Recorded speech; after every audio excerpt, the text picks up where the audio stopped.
What's going on, guys? Welcome back to another episode of the Not a Sheep podcast. My name's Matt, and I'm with my buddy Titus Haskins. How's it going, guys? I guess no one can tell me. No one can really tell me but they can't respond. Respond in the comments. How's your day going? But we just got back from a trip to Virginia, Lynchburg, Virginia. We played a show called Dream Big in Lynchburg, Virginia, just off of the Liberty campus. And it was kind of crazy, wasn't it? Yeah, it was fun. It was an experience for sure. I enjoyed it.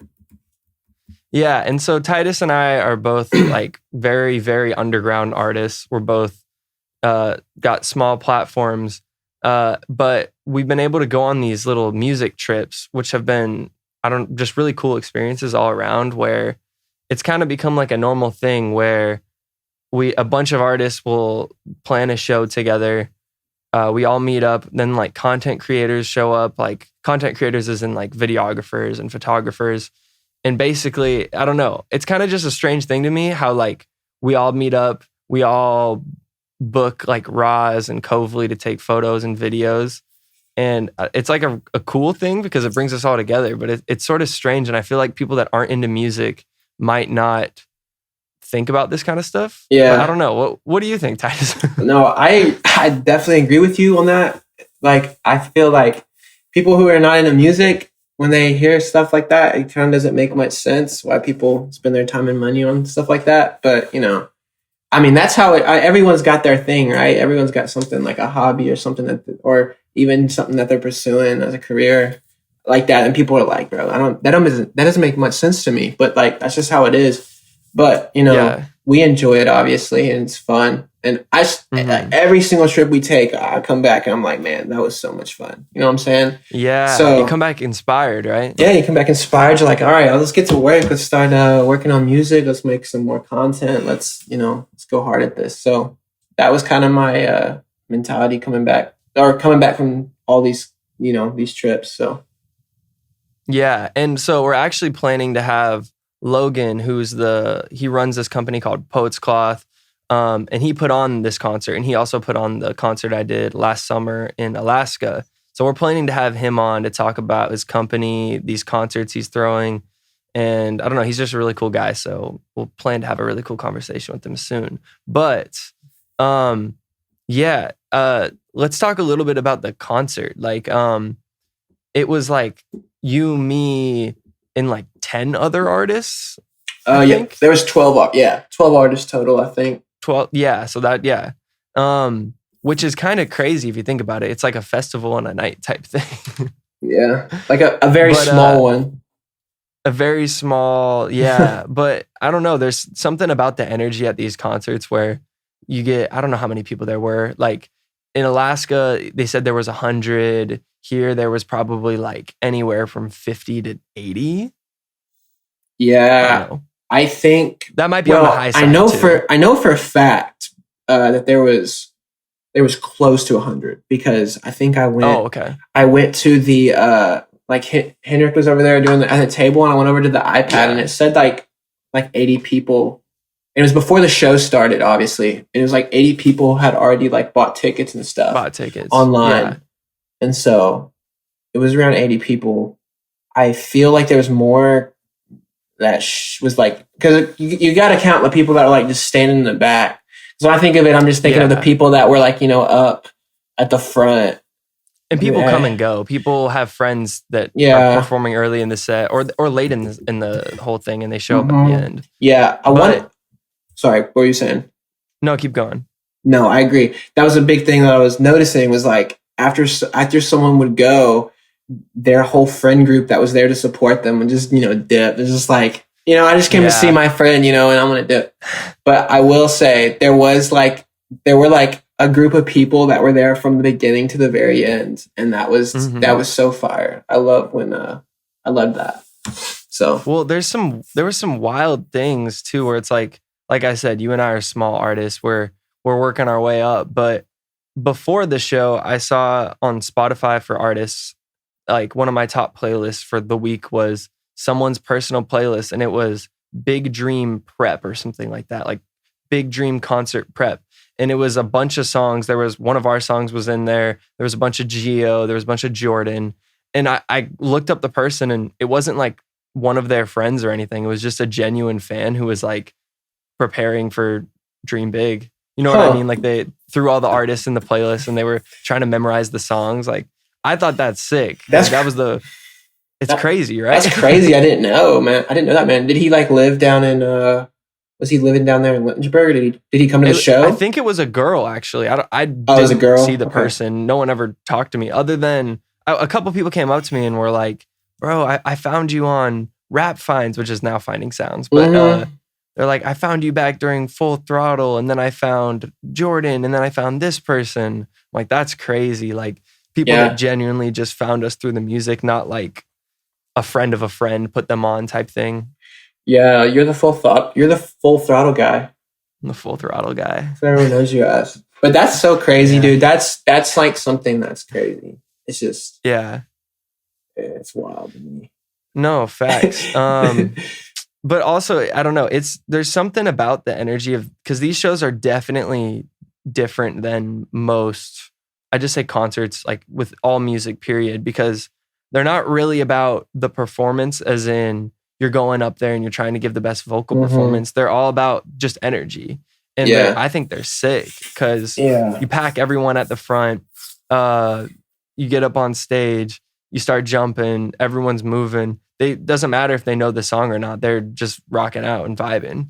Yeah. And it's like, you had one of the best performances of the night, like energy wise. Everyone was just going crazy. And so I don't know, what's that kind of like, just trying to get a room of people that maybe only a handful of them know who you are to like rock with you. So like, I obviously like, I'm not used to like performing like crazy or whatever, but obviously I love it. I don't know. It's something I was like paying attention to like Geo and some of the other artists that were going before, and like just how they were like literally just like interacting with the crowd, talking to them, getting them to clap, getting them to put their hands up, move around, I think it has to do with the music that you're performing, like you're making. It has to be of a certain like energy level. You know what I'm saying? I feel that just from like analyzing, what everyone's performances. I think the performances where the people were just standing there and, rapping or singing, and there wasn't many like beat drops, or there wasn't many times when you jump and put your hands in. It was like, there's like dull moments in the show. And that's nothing against the art. That's nothing against the artist. Those songs are fire. It's just, it's just a certain type of energy and certain type of, like sound that you have to, at those type of shows that you have to perform with. And I think I realized that when I'll get, and I think we prepared well for it, because like the songs we picked, I thought they were high. I thought they were very, high energy. Like just about all the songs in my set were high energy. And I wasn't prepared on what I was going to say or what I was going to do when I was up on stage. I just kind of, I literally went with it. And I ended up, licking someone else's ice cream on stage. It's wild.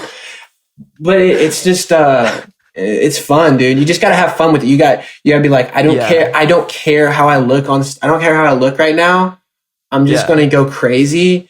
And I'm confident in the music that I made is fire. And I'm going to, I'm just going to get everyone's energy up. Also, like, I don't know if this is something that artists do, but like, I feel like I was literally trying to get everyone's attention, right? Because I was like, I feel like everyone's just drifting off, bro. Before I got on, I was like, man, this is kind of like dying down.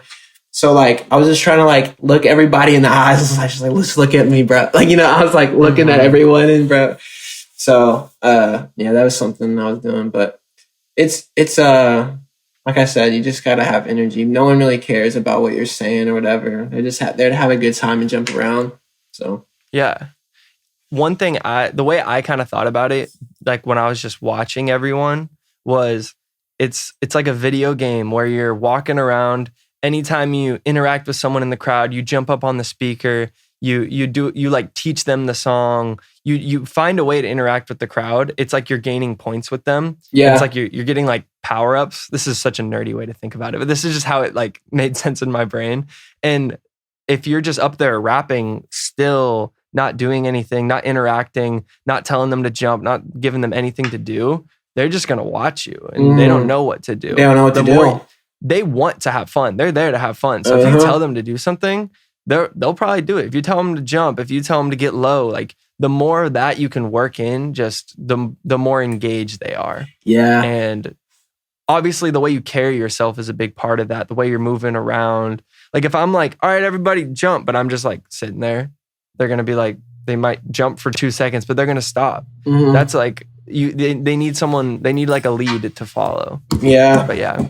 I feel like you got to be like, low-key just like full send it. Just like, man, just go crazy. Because like if you're nervous about what you're doing or what you're saying, like I used to, I think when, the past couple times I've been performing, I've just been nervous about like how I'm going to look or what I'm going to say on stage when I perform. Because I was like, I want to make sure it's good, right? And I don't want to say no one really cares, but I don't think no one cares. They're just there to, like I said, jump around. Do you remember what anyone else said between songs? Like now? No. Like no one there is going to remember anything unless you like gave a really motivational speech and that stuck with them. Yeah. But like no bad thing you said, unless it's like out of pocket and offensive. But just like regular in between thing you're going to say between songs. Like no one's going to remember that if you slip up. I think what people will remember is, just like the overall, when they think back at the concert, like overall, that was, that was fun. That was, I had a good time. They're not going to be thinking that was weird what that guy said or what that guy did or really, I mean, unless you do just something like completely out of pocket, it's like, oh, dude, I remember that. But it's not that big of a deal, man. You go on and you have fun. Like I said, everyone's there to have fun. I forgot we did this, but remember, so before the show, I was like, we were like, you came up with it actually. You were like, wouldn't it be sick if we threw money out on our opening song? Yeah. You were like, if we got a bunch of $1 bills, threw them in the crowd. And I had the idea of like putting one of our songs we were going to do over Lil Uzi Vert's Money Longer, like that beat. And I was like, wait, let's throw money to that. And we had some like technical difficulties. So the beginning of my set definitely didn't go as planned. No. But stuff like that is what I mean as far as like, you don't have to script your set. But if you come up with like, just think about stuff like, I'm going to go interact with someone in the crowd. I'm going to go jump up on the speaker. I'm going to throw something in the crowd. At the Gremlin concert I opened up at, Gremlin did a thing where he only really had like a couple hype songs, but he stopped the show and he goes, all right, for this next song, whoever looks like they're having the most fun and going the hardest in the crowd gets a free t-shirt. It was a pretty small crowd, so he was able to do that. But then does his show, everyone starts going crazy. He picks someone, gives them a free t-shirt. It's like, it was a great like fan moment. Just stuff like that. It doesn't have to be anything crazy. Can help you like win the crowd over. And so even though we tried it didn't like go the way we wanted, but just little stuff like that, can't be afraid to look dumb. Did anyone take your money, by the way? I threw it and never saw it again. So I assume. I mean, we each threw up like what, $20? I didn't throw my money. $10. I didn't throw my money. Oh yeah.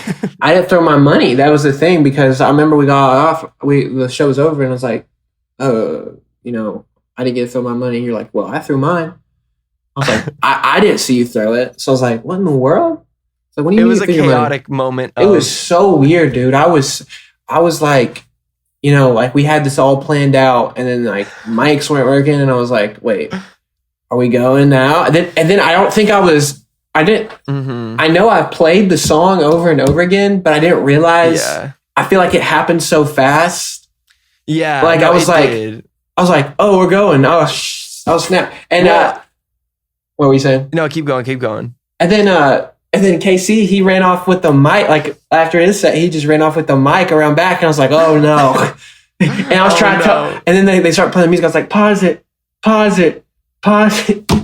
Like this looks so it was crazy. Yeah. So first off, I was second, and so this is no one's fault. Also, like this isn't Casey's fault. This isn't the tech people's fault. This is just probably a lack of preparation on, I guess, everyone's part. I think everyone has something to do with it, from the artist to everyone. Like it was not one person's fault that it wasn't working. We should have prepared better, right, for a show. But So what happened was the first thing was they told us beforehand, like, don't turn your mic off, just pass it to the next person because they'll mute it. So it's like, okay, that makes sense. If everyone's on the same page, that's a good system. But I think Casey turned the mic off because I got up there, start talking, nothing's coming through. The song started and I just was up there, turned the mic on, and they still had me on mute. And it was like 10 more seconds, mic comes in. And also I was the first person of the set that attempted to use the auto-tune. And that was a whole nother thing.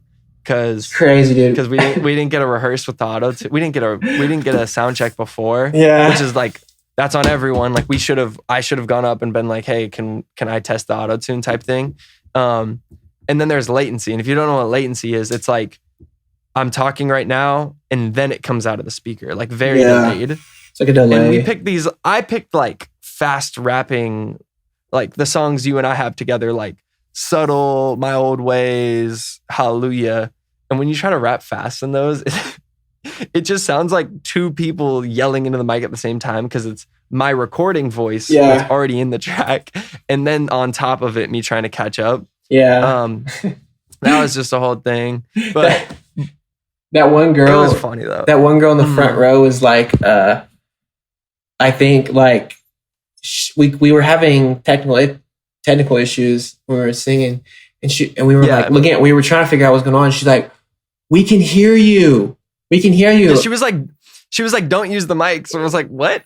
yeah. She's like, don't use the mics. We can hear you. I was like, no, but people back there can't hear us, or they hear the music. Like it was just weird, dude. I wish it was one of those things where, we weren't prepared, and also like I probably could have handled it better in the moment of like, that's just instinct. You're up there. If a technical difficulty goes off, like it's just instinct. Like I think what I first started doing was looking for the plugged in mic because I was like, there will be no latency with the plugged in mic and it doesn't have auto tune. And then that's what we ended up doing is sharing a mic for the last couple songs. I want to say everyone. Well, no, it was like back and forth because people were. I think it was after their set. They're like, okay, everyone use no wireless mic. Everyone used the wired mic. There's no auto. Yeah. There was no auto tune on it, right?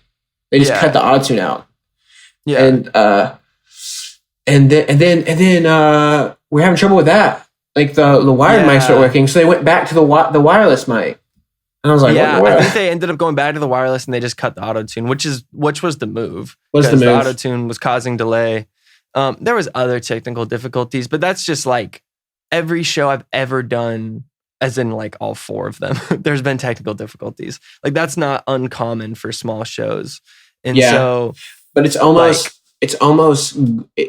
guaranteed. If you don't, I just feel like if you don't practice it's not even us having to practice because we didn't practice and there was a lot of guys and like, I think people killed their performances or sets. It wasn't about practicing our sets. It was just about getting the sound right. You know what I'm saying? Just making sure that all the mics were. Like, that was it. You know what I'm saying? But moral of the story, though, end of the day, if people were having fun, like, they don't care about the performance. They don't care about exactly. That's where I'm like, I wish I could go back, and I wish during my set I would have just been like, found the wired mic and just been like, not focused on getting all the words in, and just, if a chorus is coming up, count them in, do it. All right, 1, 2, 3, go. Mm-hmm. Like get the A chant started, just stuff like that. If the auto tune is messing it up, because like the crowd engagement is most important no matter what. You know what I mean? Yeah, and it just proves like this example just proves that like it does like I mean at the end of Jordan's set, everything cut out, the sound, the lights, everything cut out, and everyone was just like, he was just repeating the hook or whatever at the end. Yeah. And no one cared. Was cool. It was cool. And that was cool. It's perfect timing. But, you know. It was a bummer because he's doing a song, Done Being Nice, which has a sick like EDM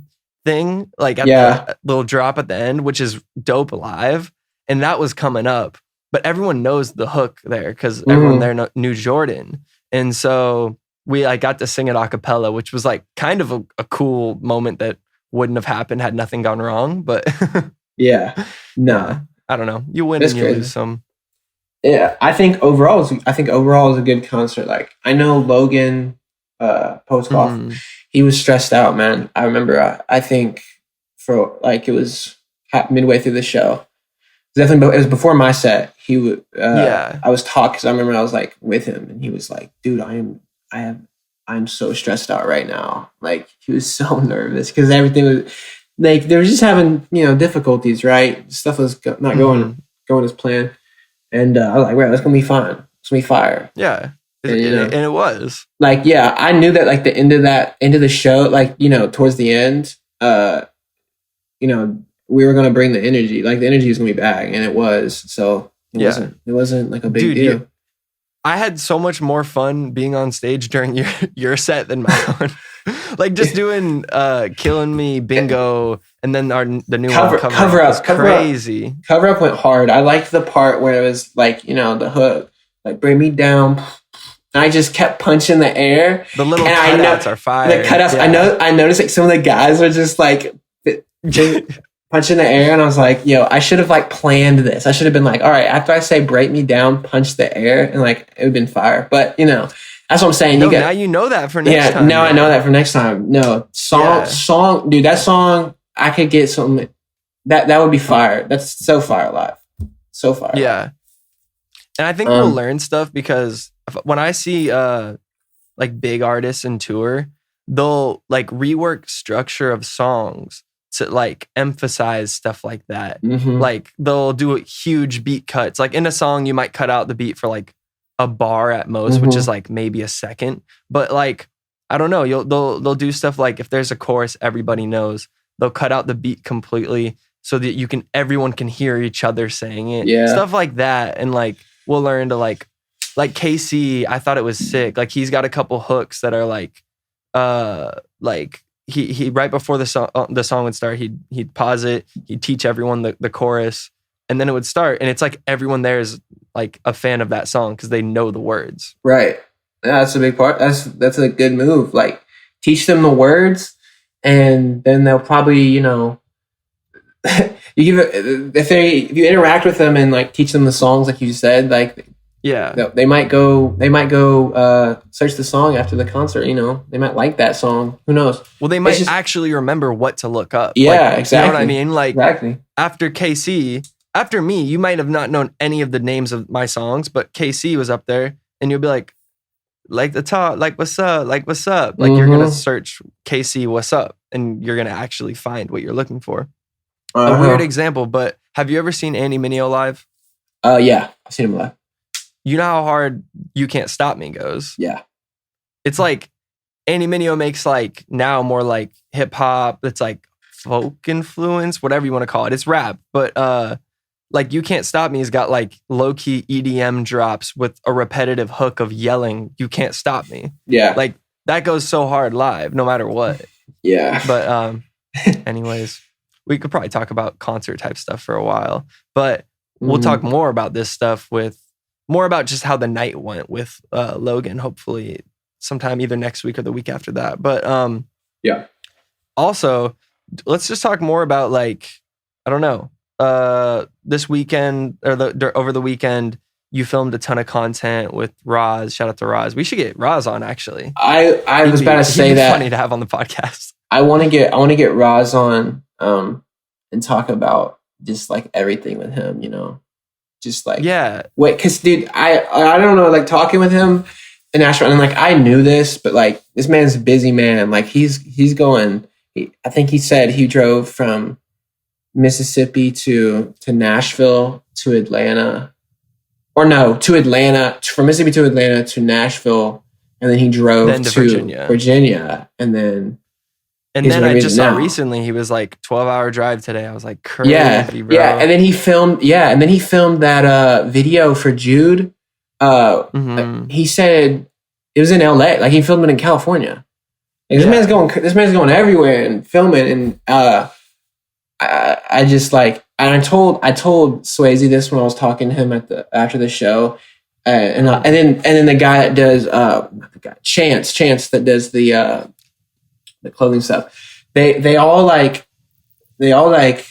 gave, they're just like committed to their passion in a way that's like, this is what I want to do with my life, and I don't like, I'm going full throttle till like nothing I get else. it, nothing else, full throttle, baby. You know what I'm saying? Yeah. And I was like, I'm not the type of person to do like, I'm like, I want to have a job. I want to have security. Like, I want to make sure that I'm financially responsible, right? I want to, I want, but I want to do, I also want to pursue music because that's what I love, right? And so I told him, I was like, I have so much, like, I literally respect the fact that you're just like that you can do that you're comfortable doing that. It would give me, I couldn't do it. Like, I just have so much anxiety that I was like, dude, I don't know how to make money. Like, what am I doing? You know what I'm saying? And so it's kind of like I have to have a plan B, you know, I kind of have a backup plan. And I know a lot of people that just aren't like that. And so, you know, I still go, you know, we still work like crazy on music. It's not like I'm just like, you know, I don't care or put as much effort into it. It's just like, you know, these people, like, this is their lives. Like, it's like what we're going to do with this is the career that they want. It's their goal. It's their dream. So they're going to chase them no matter what. You know? Right. No, but I don't think one is necessarily right or wrong. Like, no. Because you're one of the hardest working artists I know, and you work a legit job, and you're married, and you have a life outside of music. Yeah, and I'm going to school. Like, I go to night school like twice a week. Yeah, like it's not like I'm just like, you know, I have a part-time job and I'm just like, oh, pursuing music while I'm doing this little job to make money. It's like, no, I'm trying both. Like, I'm literally going full throttle on both. I keep saying that, bro. No, but bro, we know very well that money can let you take more risks in music. Like, if you were just making your income off of, like, if I was just doing it off music, I would be taking every minute I could to, like, try to mix for people, like, do everything to scrape, like, the cheapest amount of money. Because I wouldn't have any other income, and we know streaming doesn't pay well until you have a big platform. Then it can pay really well. Right. But, it can pay really well. Yeah. Like, I think having a job and one sets you up to take more risks and put money into your music and grow bigger. And then also having a life outside of music just helps you not go, like, insane. And you can still put hours into your music every day and still make content if you just balance it well. That's why I like Nick D, because Nick D is very, like, works hard, puts a bunch of time into his music, but he's like, I'm married, I'm a dad, and he used to do work outside of music also. Yeah. I think I was listening to his podcast on the what is it? The Friday? Is it Friday? It's not Friday. Freddie? Is that what it is? Freddie? Yeah, Freddie. Yeah. Listen to the Freddie podcast. I think he was saying he, like, did construction or something. And then he, like, did photography too. Like, he's done all sorts of things. But the thing about it is he just works so freaking hard for what he wants. And there's artists I know that are just like him mentally, and even like I was saying, like Roz, like, he's just like, this is what I want, and I'm gonna get it, bro. Like, I'm gonna work hard. Like, if it's the Lord's will for my life, then I'm gonna pursue it, right? And I think that's what these artists are doing. And then you got to work hard, right? And it's not gonna just, you know.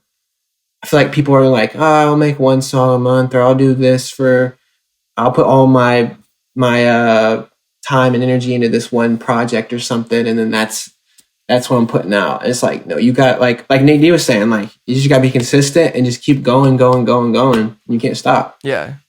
Yeah. No, I 100% agree. Also, I think for people that might be newer to music, like, this is really important. Like, when I first started, I was in high school, and then I, like, kind of committed after high school to, like, I'm going to pursue a career in music. I don't know what that's going to look like, but I'm going to figure it out. And I went through a phase of, like, literally working on music for 8 hours a day, but I wasn't improving. I guess I was improving, but I wasn't like, numbers aren't going up. I'm not putting out better songs and stuff. I'm just recording every day. And that's, like, not good, because I was, like, putting a lot of time and I didn't know how to work hard, if that makes sense. You know what I mean? Like, I didn't know, I was putting a lot of time and effort, but I wasn't working in the right direction, versus, like, people could put in an hour a day or, like, 5 hours a week into their craft And if it's focused and done correctly, you can improve so much more and make better content. You know, like now an hour is way more valuable for me than it was 5 years ago, because not that I'm like rushing, but I could like write a song and like get most of it recorded in an hour and be focused and make that time valuable, versus like a year ago, I'd be like, I'm going to work on music, but I'm kind of just dinking around, hitting buttons, not sure what I'm doing.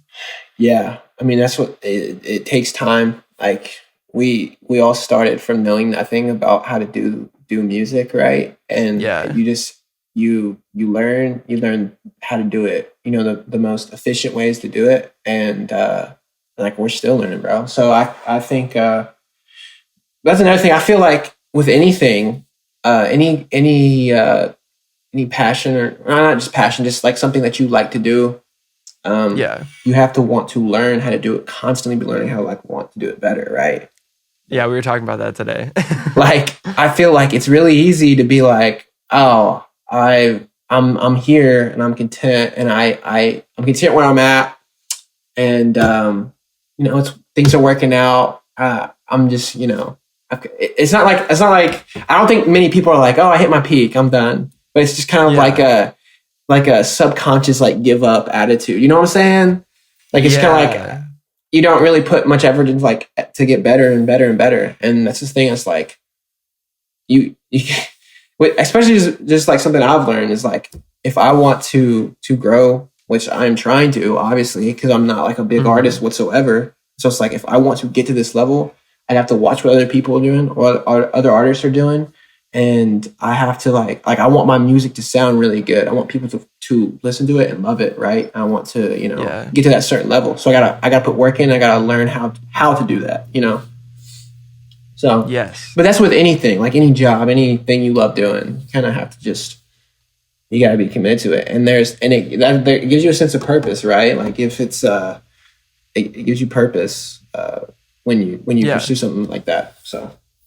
No, totally. The example we talked about earlier before we were on the podcast was how, so you and I both mix our own music. We're independent artists. We do that because it's like, it saves so much money. Like mixing, We're trying to put out a lot of music. So if we were to pay someone like anywhere from $200 to $500 to like mix a song, like that'd be ridiculous. Yeah. And so we're both constantly learning. Yeah. What were you going to say? Well, I was gonna say, I know people that offer it cheaper, but you're right. Like I've seen people that charge that much, and their mixing is very, very good. But it's just like we were saying earlier, if you're putting out, you know, a song a week or 2 songs a week, you can't afford to do that. You can't afford to pay that much money for a song to be mixed. So exactly, even if you're doing 1 song a month, which is like what a lot of the artists we know are doing, and we kind of consider that like, if you're doing that, you're like dropping consistently. Yeah. And that is, let's say you're doing someone that's offering $100 a mix. Like how many streams is it going to take to make that money back? And not that music has to be a business, but I mean, the point of this podcast is for people that are pursuing it as a business. And so like, that's so many thousands of streams you have to get before you're just breaking zero. And that's just on the mix. Like maybe you're paying for cover art or the beat and the stuff like that. Yeah. It's I think you definitely need to invest your money into music. I remember what, and I don't know this is something I always remember, and it's just such a random, like, there's a video, you know Joey Vontaze? That's how I say it. I could be wrong, but yeah. So he made a video talking about like the stuff that he like bought to like first start his music and whatever. And he was saying like, if you don't level up your equipment, you'll level up like everything. Like invest, pretty much if you don't invest in your music or whatever, your passion or career, you're gonna hit a peak, right? That you have to put money into it. You have to sometime, like in order to grow. And I because at the time I was like, I was just starting music. I would say probably a year or two of like trying to like, you know, take music seriously. And it was like I was trying my best to not spend money at all. It's like how can I do this and everything, just like do everything free, right? And I was doing it for a long time, and that's fine. But like you're saying, like at some point it's gonna be like you're gonna have to like invest. You're gonna have to like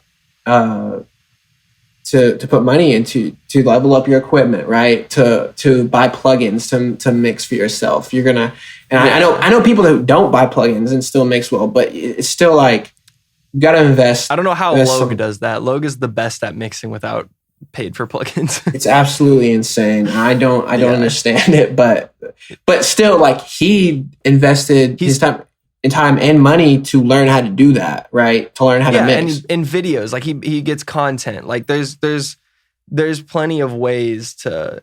I just think it's like we're in a more modern day where if you're gonna put money into music, it probably shouldn't be for studio time. It should be in equipment and learning how to do it yourself, because you can get very basic stuff started. Like if I was telling an artist that was starting out right now, I'd be like, save up a bunch of money, get like a $100, $200 mic, a Focusrite interface, get it on like eBay or something, get it used. You have your laptop, you need a program to record. And then I would say learn how to mix. But in the meantime, if you need to put out songs, find an independent artist that mixes. You could get someone that mixes for anywhere from like $50 to $100. Yeah, I would say to do that. I don't know what you would. What if you were 2019 Titus, but right now, what would you tell him to do? You know what I mean? I would have taken the money, because I remember at the time when I was like going to buy my music equipment, I was kind of like trying to. I didn't know what I was doing. I didn't know what I was buying. I had no idea. So I was like, I'm going to just find like a bundle or something, like where I can get like an interface. Not a bad idea. Interface, a mic, and a headphones, and like a big deal. I think I got it for like $200 or something. It was the one I showed you at. They have it at Walmart. And I still get a studio at Walmart. Yeah, and I still got the. I can't show it in the thing, but my interface is still the one I got from that pack. I'm still using that joint, man. I'm still using the first interface I ever got too. Yeah, and you know, I'm not saying like there's certain things that you need to buy that are just expensive and nice. Like you can literally do a lot with not much, but there's certain areas I would say, especially mixing. I know that you like Logan, he does it without buying a lot of plugins. Now there is some he has bought, and he's like, that's true. He's told me that he recommended, and I bought them, and they're amazing plugins, right? And that's something I did invest my money in, because I was like, I want to mix, so I'm going to buy, some plugins, right? I'm trying to think what else I put. But if you bought that all the first day you decided to do music, you probably would feel really overwhelmed, a little defeated because you just spent a bunch of money, right? And then you're like trying to learn it all at once. Like the thing is, it doesn't have to take as long as it did for us, but the reason we've bought in plugins and stuff, like it's usually, I guess there's bundles we've bought in, but it's usually little bits at a time. And then you learn how to use that. And then you upgrade to a new thing, and then you learn how to use that. You know what I mean? That's why I'm like, you probably shouldn't buy a Waves bundle of like compressors and EQs if you don't know how to use the stock ones. You know what I mean? It's what I did. Yeah, and I've learned how to make them to like work with them, right? I don't. I'm sure there's people out there that are just gurus at it, but I don't. I figured it out over time. But like when I first got them, I didn't know what I was doing, bro. I didn't know how to mix, and I wish I was like Logan, where I just didn't buy plugins and just became a genius of just what each plugin does and how it works and how to use it the best, right?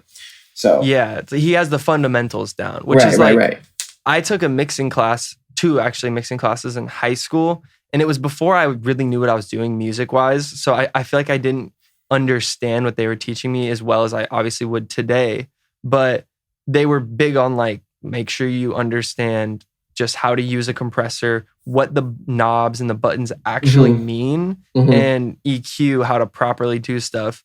And that definitely helped me when it came to learning stuff later on, because like we would have tests and stuff on what does this do if you change this. Yeah. And I know Logan's taking classes, so he's probably gone through a similar thing where he's like, well, like maybe this Waves compressor will sound a little different than the Logic one, but if I can learn how to use the Logic one, it's free and I could get the same sound. Yeah. I do think that the RVox and R compressor this is getting way up. This is going down. Crazy. It's going down a rabbit hole, but for the mixer, talking about. Yeah. There are some. Anyway, yeah, go back because I'm going to go off track, bro. I'll go off track, bro, and start talking about mixing. I was just going to say, like, I talked to Sean, Finding Sounds, about this yesterday, how, like, always watch the artists that you know are, like, self-produced and self-engineered, because they're usually the ones that improve a lot, or just the ones that you know are grinding and working hard. Yeah. Like Logue has improved a ton in just like the couple years we've known him. Yeah. He's producing most of his stuff. He's mixing most of his stuff. Guys that we were a fan of in high school, like, were the reason I got into it. Like Adrian Stresso mixes all his stuff and produces a lot of his stuff. But then like it makes me want to invest in like younger guys, like, or like newer guys, like Dan and Rowe is like this fire dude that we just like saw on Instagram one day, and he's producing and mixing all of his stuff. Guys like that are people I want to keep my eye on, because I know they're working hard. They're being self-sufficient and learning, versus there could be some like better artists out there that have never opened a DAW before. They've never opened Logic. They've never opened Pro Tools and wouldn't know how to use it. And so it's like, how is that person going to make a song on their own? They have to rely on other people. Yeah. You know, and so like you're not going to be able to put that many hours in if that's how you're doing it. Right. And I think I've said this before. I don't know. Just like I wish growing up that I learned how to play an instrument. I was never taught, never learned. At times I had the drive to like learn how to do it. I think someone gave me a guitar when I was younger, like a really nice guitar. I was like, okay, I'm gonna learn how to play guitar, right? My fingers start hurting and I just give up, right? Like I don't stay at it. Fingers and start bleeding, yeah. And now looking back with all like we see these guys that are able to play instruments and produce for themselves, and it's like, dude, like, if I had that, ALAs. if I had the capability to do that, like I know, even if it was just like I had basic knowledge of it now, I'd be able to just, I'd be able to figure stuff out and be able to, produce music for myself. I think that'd be crazy, right?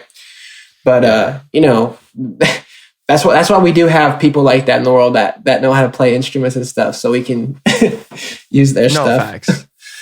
No, but, I'm big on like being self-sufficient and trying to do as much of your own stuff as you can, but like I think collaboration is the best way to make art. And like you, me, JP, and then like getting like with Gavin Hadley guitar is like, that is like always a good combination, and like, because you bring people that are masters at their own one little lane or one craft, even though they can all do other things, but you just get the best result. I was talking to I don't know if it was Eli Wilson that said this or someone else when we were in Atlanta. Because someone asked me like where I got, I don't know if it was like who produces your music or like where you get your samples from, and I was like, oh, Gavin Hadley and what is it? Aioli. Let's go crazy. I don't know how to say it. Everyone knows the whatever. Beat tag. Y'all know the beat tag, right? You've probably heard it a million times in my songs. But he was saying like, he's like, oh yeah, everyone. He's like, they're so fire, but like everyone uses them. It's like, well, that's why everyone uses them, because they're fire, and I don't know many other people that can make them like they do. So. To be fair, in our experience, we've had one song that was like an AOLA or Gavin guitar that we found in another song. Yeah. And That's On You is the same sample as 50/50 by Jude and Eli. Yeah. Also, and that's the one example I've seen. What have you seen? I've seen other beats made from some of the samples that JP has sent. True. Just that's going on. I haven't heard actual songs where people made songs or put them out, released them, whatever. But yeah. But another thing for producers and beat makers, whenever you're working with samples, if it's Splice, if it's someone send it to you, always, I think it's a good rule of thumb, change the tempo, change the key, pitch it up, pitch it down.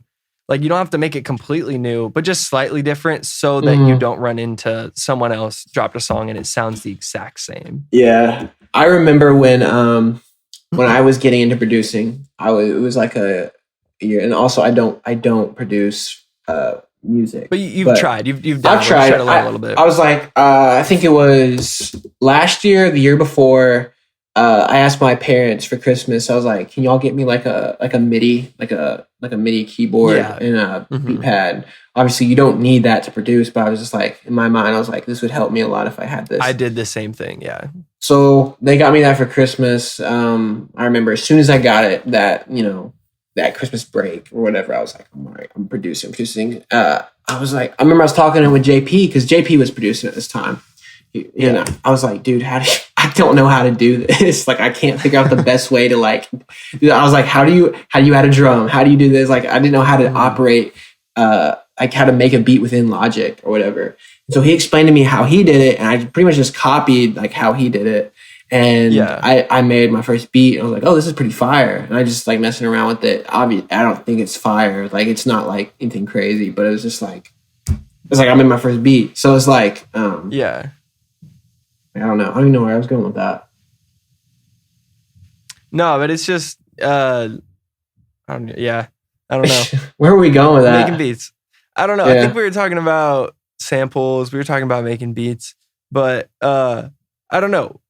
To kind of bring it back in a different way, we're talking about being like self-sufficient. You tried producing and like maybe it's not for you, but at the same time, I know you know how to use Logic. Yeah. You know how to record yourself. You can mix yourself very well now. Yeah. And so like that alone is a really important task. Like, I can make beats and I think I'm like pretty good. No, you're good at it, bro. You're good. I've produced like probably 5 songs of my own, but I haven't really made it a priority because I have people like JP that want to work and that are fire. And sometimes I'll collab with him. Sometimes I'll like get an idea, just bare minimum started, send it to him, and he'll make it like better than I could. And so I'm like, that's a good use of knowing a little bit of production. Yeah. Also, that I think that was a thing for me too, was like making beats was taking so much time, like figuring out how to do it. I was like, man, I just have JP send me beat. Like having JP make fire beats and just send them back to me or something.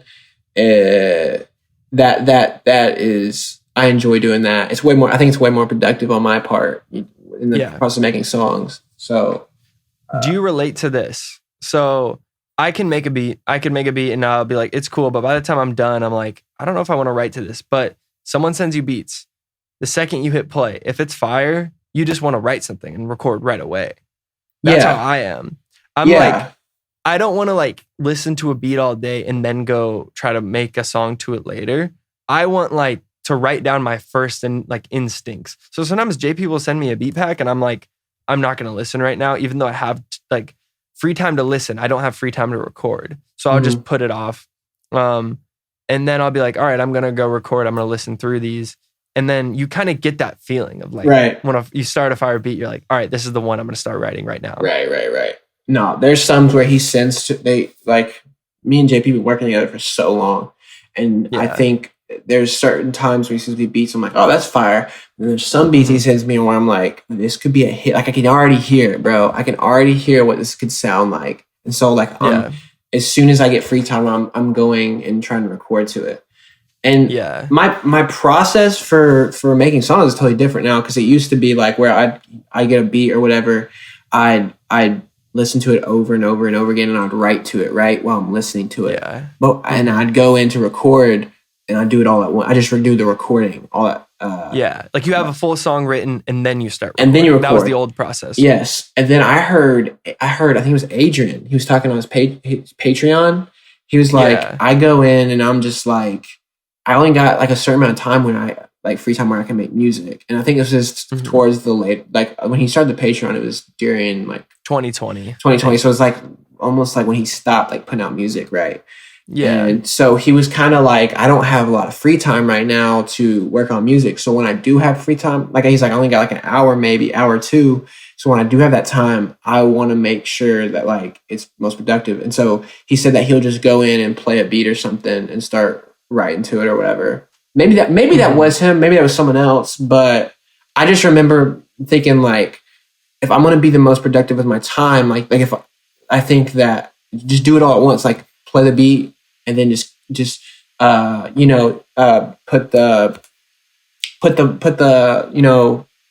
auto-tune, whatever mic, like where you can hear it. What is it called? I can't get it set up. Not feedback, but the audio monitoring. Yeah, monitoring or whatever. The I button. Yeah, and just play the beat or whatever, and start coming up with idea melodies and stuff, and then put the words together. And I've heard a lot of artists that do that, and so I think that's the most productive, at least for the type of music that I make. So yeah, that's how I do it. I 100% agree. I do the same thing, but I started it for different reasoning. Because I remember seeing Tory Lanez used to post. He used to do like live streams where he would just set up his phone in the studio and he'd be like, all right, guys, I'm gonna play beats. Everyone pick a beat. Everyone would be like, all right, beat 2. He'd put 2 on. He'd go in the studio and he'd just write to it. And he would just not even writing. He would just set up his mic with auto-tune and he'd literally just freestyle one line at a time. And I was like, okay, that's why he's so good at coming up with melodies, is because that's literally all he's focused on. Did you say he put the auto-tune on while he did that? Yeah, he wasn't like just writing in the mic like we were talking about. He was literally recording. Yeah, so he would like rip a bar and just freestyle. But I got you. I don't work like that. I'm like, okay, I'm going to do what you do. I'm going to start turning the mic on, get auto-tune, get some reverb, get some compression, just so it sounds a little bit closer to how a mix will. Mm-hmm. And my biggest problem, which I think a lot of people's biggest problem, is learning how to use your voice. Yeah. I could like write something that's a cool flow and I think is like good lyrically, but if it doesn't sound good, no one's going to feel it. Yeah. And so I just started experimenting with how to use my voice, how to figure out a melody with the auto-tune. And that was like 2020. I started doing that. And I think my music just got like, I was in the same place for so long, from like 2017 to 2020, where I was just doing the same thing over and over again, wasn't getting any better. And then once I started doing that, I started learning how to use melody, using tone of voice, and then actually like structuring songs. But yeah, and then if you go back and listen to your music from that time period to now, there's obvious progress. Yeah. You can see the difference and like how you've improved in that way. And I think that's another thing. Like you don't want to, like when making music, like you kind of have to, and I guess this could be with anything, production, video, any like creative field, you have to learn how to use your abilities and like you said, like your voice. You have to find just experiment, just try different things. You know what I'm saying? You can't be afraid to look dumb. And also, when you're making it alone. Like no, you don't have to put it out. Like do something ridiculous. Yeah, it could try to figure out cool things. It could sound stupid. You know what I'm saying? I don't think I think before like you were the one that showed. This is crazy, but like you were the one that showed me to the record with auto-tune playing while I was recording, right? And before I would just take like one headphone off and I would just be like recording and I would not put the auto-tune on. I wouldn't hear myself. And you could tell when you listen to my music that it's just like the auto-tune's very glitchy. It's not flowing right. When I record with the auto-tune playing through my headphones, and like I know artists would probably listen to this and be like, dude, you're so stupid. Like, why were you not doing that? But like, no, but more people than you think have gone through that. Right. So yeah, big tip, record with the auto-tune playing in your, if you use auto-tune, record it with the auto-tune playing in your ear, because then you can hear what the auto-tune's going to sound like if you just slap it on, and you can make it a lot more fluid. You know what I'm saying? More, it'll sound better. Like literally, it will just sound better.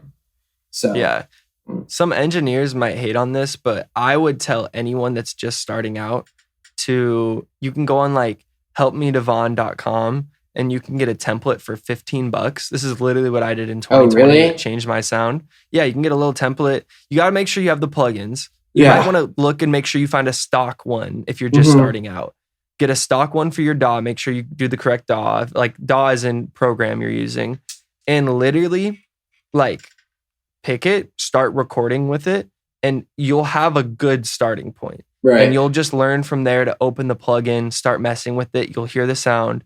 Just go crazy with it. Change whatever you want. But like literally, I did that, and now I have like a Matt Mogg template that I always start with. Yeah. And I have all my mixes that way. Even though it's gonna change, like it's going to if it's a trap song, it's gonna be different than like a boom bap song or a song with no drums. Like you're gonna mix the vocal differently, but you need a starting point, and it'll save you so much time, especially if you don't really know what you're doing. Yeah. No, I mean that's like I got like a Titus chain, you know what I'm saying? But it's I know Logan sent me his chain that he uses or whatever. Yeah. And I kind of took that and then added some stuff and tweaked it a little bit, but you know. That's what I did, but I didn't know anyone at the time, so I just bought the Devon Terrell something kit. And then eventually now it's like mostly different plugins and stuff than it was at the start. But it's like that's completely what the sound is based off of. I was going for a more super compressed, not a lot of low end in the vocal, a little bit more reverby, pop R&B type vocal. Mm-hmm. Yeah, and you kind of have to just figure it out. I mean, like you said, like Help Me Devon, so helpful, right? He's so helpful, but he doesn't have your voice, and so you're gonna have to. You can't just copy vocal template or a mixing tutorial that someone showed online. And I had to learn this too because I was copying literally every setting I was seeing on YouTube to the exact number. Yeah. To the exact number. And it was just like, why is this not sounding like that? You know what I'm saying? Yeah. So you kind of have to just figure it out, man. Once you figure it out. And that goes to people, you know, mixing stuff. No, yeah. Honestly though, I don't know who else we'd be talking to.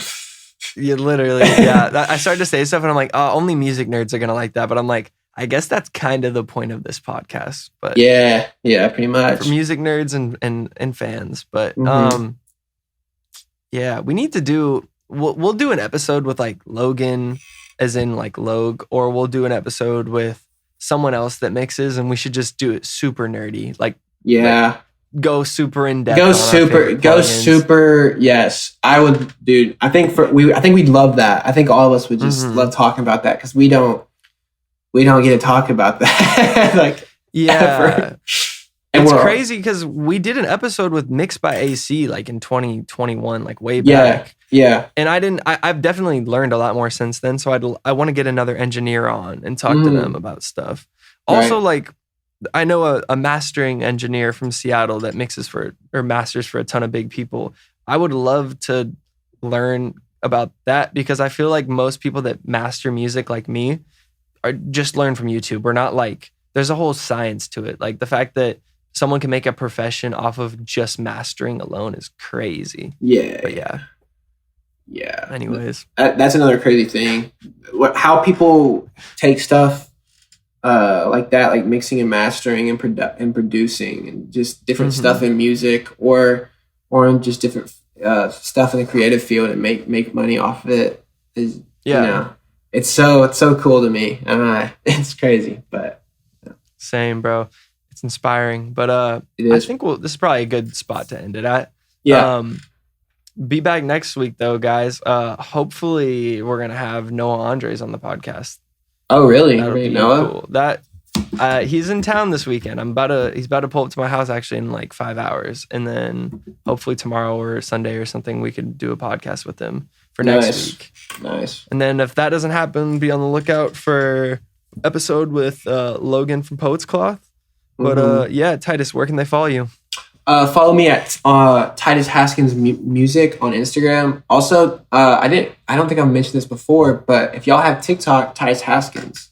We're going. Me and Matt are going hard on TikTok this year, so you know, going hard on TikTok. Pay attention. So for sure. Yeah, you can follow me on Instagram, TikTok, at It's Matt Mogg. Follow the podcast on Instagram, TikTok, NAS podcast, I'm pretty sure. Check out us on YouTube for the video version. Yeah, we'll see you guys again next week. Peace. See you guys.